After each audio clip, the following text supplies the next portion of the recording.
핵심, 시간 키 핵심 지문들은 어떤 건가? 우리가 조건에 대해서 배웠죠. 조건.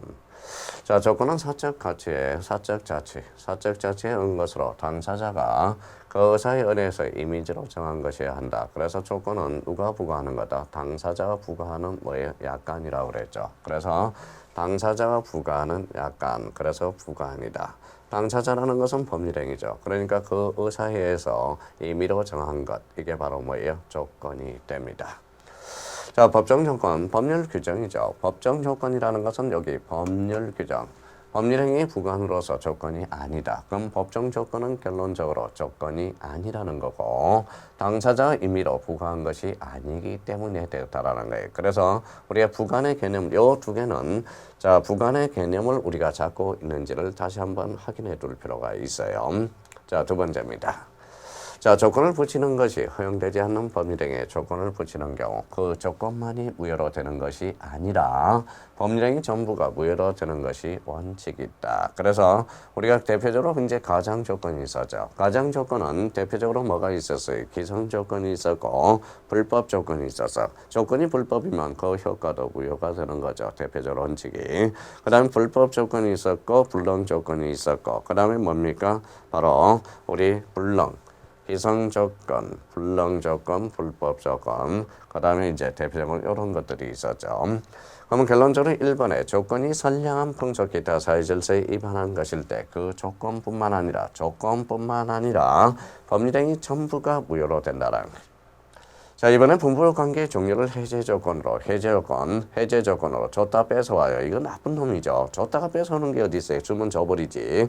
부부관계의 종료를 해제 조건하는 정여계약은 그 조건 자체가 무효뿐만 아니라 정여계약 자체도 무효라는 거예요. 해제 조건은 소멸이죠.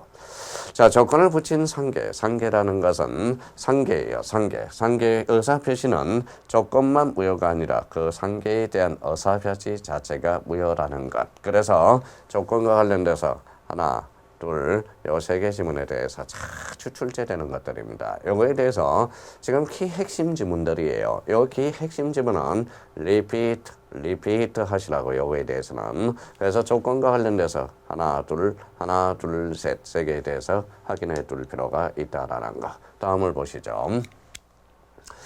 조건의 성취로 인해서 불이익을 받은 당사자가 신의 성취의 조건 성취 의제와 관련돼서 여기는 불성취에 대한 의제죠. 불이익을 받을 당사자가 신의 성취에 반하여 조건 성취를 방해할 때 그러면 조건이 성취된 것으로 의제되는 시점은 이거 조심해야 돼요. 자주출제래요. 신의 성실에 반하는 행위가 없다면 그 조건이 성취되리라고 추단될 때 판례 조건과 관련돼서 자주 출제돼요. 그러면 조건의 성취로 인하여 이익을 받을 당사자가 신의 성실에 반하여 조건을 성취시킬 때는 상대방 그 조건이 성취되지 않은 것으로 주장할 수 있다. 그래서 여기에 대해서 여기 신의 성실에 반하는 행위가 없다면 조건이 성취되리라고 추단될 때 요게 자주 출제되고 있어요. 그래서 요거 조심해야 됩니다. 요거는 조심해서 다뤄놔야 돼. 그러면 조건의 성취로 인해서 불이익을 받을 당사자가 신의 성실에 반하여 조건의 성취를 방해한 경우 조건이 성취된 것으로 의제되는 시점은 언제나 신의 성실에 반하는 행위가 없었다면 조건이 성취가 되었으리라고 추단될 때 요거 조심해서 다뤄놓고요. 조건의 성취가 미정한 권리 의무. 미정한 권리 의무는 결론적으로 뭐예요? 소극적 보호 의무와 적극적 보호가 있었죠. 그래서 적극적 보호와 관련돼서 일반 규정에서 저입니다.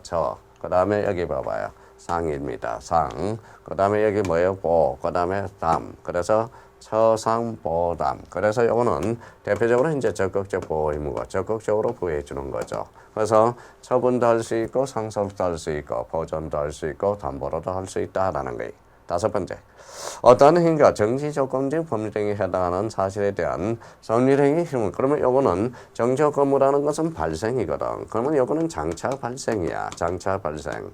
그러면 유리한 자가 누구예요? 장차 발생한다고 주장하는 자가 유리할 거 아니에요. 그래서 그 법률 효과가 발생을 다투는 자에게 있대요. 정치여건 발생, 다투는 자에게 있다. 그렇게 이제 끌어 나가야 되겠죠.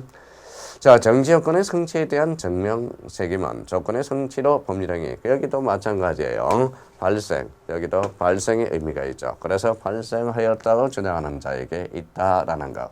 자, 여기와 관련돼서 우리가 잡아둘 거는 이미 기성 조건이 있고요. 그 다음에 불법 조건이 있고, 불법 불능 조건이 있죠. 불능 조건이 있고. 자, 그 다음에 이제 기성 조건과 정지 조건이 만났을 때, 그 다음에 해제 조건이 만났을 때, 자, 다시 한번 이바이벌 한번 해보죠. 기성 조건은 이미 조건이 성취됐다. 플러스. 요건 불능 조건은 마이너스. 정지 조건은 플러스. 요 해제 조건은 마이너스. 그러면 플러스 곱하기 플러스. 플러스 곱하기 마이너스. 마이너스. 자, 마이너스 곱하기 플러스는 마이너스. 마이너스 곱하기 마이너스는 플러스. 그러면 정지 조건이 해제 조건이면, 기성 조건이 정지 조건이면 유효. 기성 조건이 해제 조건이면 무효. 불능 조건이 정지 조건이면 그때는 무효가 되고, 불능 조건 자체가 해제 조건이라면 그때는 유효가 된다라는 거. 다시 한번 정리해 둘 필요가 있어요. 조건과 관련돼서. 자, 조건이 되면 이제 기한은 우리가 여러 가지가 있겠죠. 기한에는 시기부, 정기부, 확정 기한과 불확정 기한이 있다. 그러면 기한의 이익을 포기하면 그때 기한이 도래한 것이 된다라는 거. 기한이 포기했어요. 그러면 기한이 이익을 포기하면, 그러면 기한은 언제? 조건은 조건이 성취될 때, 기한이 도래할 때 포기하면 그때 기한이 도래한 것이 된다. 도래한 것이 되네요. 그러면 기한과 관련돼서 기한과 절대 지나지 않는 거, 이거는 바로 소고표야. 기한은 정해져 있죠. 소고표는 정할 수 없어요. 근데 조건은 원칙적으로는 소고표가 없으나 당사자 특약을 하려면 그때는 소고표를 정할 수 있겠죠. 자, 두 번째입니다. 상대방이 기한의 이익이 있는 경우도 포기할 수 있다. 다만 상대방의 이익을 행하지 못한다. 요거는 그대로 조문 구조와 관련돼서 승리가 되는 거죠. 그래서 우리 조건과 기한에 대해서, 요거에 대해서 핵심 지문들만 정확하게 이해해 두신다면 무난하지 않을까 생각이 듭니다.